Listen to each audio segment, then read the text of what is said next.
মোটু মোর ভাই আমার বন্ধু, এটা আবার কি? বড়দা, এটা হলো মিলস অন হুইলস, মানে চলমান খাবার দাবারের দোকান।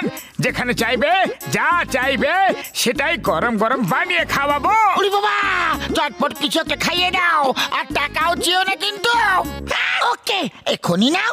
আরে বন্ধুদের কাছ থেকে টাকা কিভাবে চাইবো? আরে এটা কি করে দিলে ভাই রে? খাবার চেয়েছিলাম, আমার মুখে পুড়িয়ে দিলে।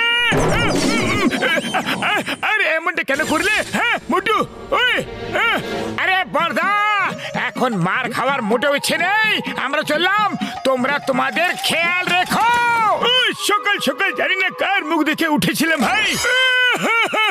নিজেরই দেখেছিল হয়তো, আর তোমার চক্করে পড়ে আমারও দুর্দশা হয়ে গেল।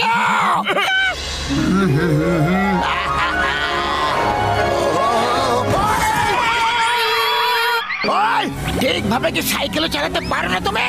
বড়দা, গাড়ি তুমি জোরে চালাচ্ছ আর দোষ আমাকে দিচ্ছ। আরে আমাকে তুমি শেখাতে এসো না। ওই তুমি যে স্কুলে পড়েছো না, সেই স্কুলের হলাম আমি শিক্ষক। তোমার কাছে খাবার দাবারের অনেক জিনিসপত্র আছে, দেখতে পেয়েছি আমি। আমাকে চটপট কিছু খাইয়ে দাও, খুব জোরে খিদে পেয়েছে। বলো কি খাবে? এক কাজ করো, চটপট আলুর পরোটা বানিয়ে দাও। এখন দিচ্ছি।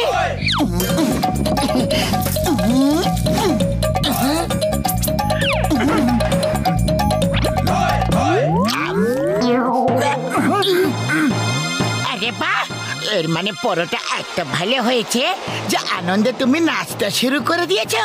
নাও আরো দিচ্ছি, এখনই এখনই দেব।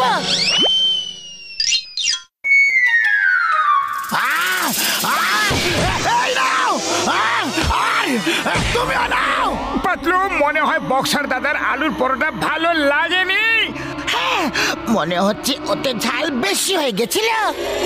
বক্সার দাদা, আমরা তোমাকে অন্য কিছু বানিয়ে খাওয়াচ্ছি। ওকে ঠিক আছে, সর্ষের শাক আর ভুট্টার আটার পরোটা খাইয়ে দাও। এখনই দিচ্ছি।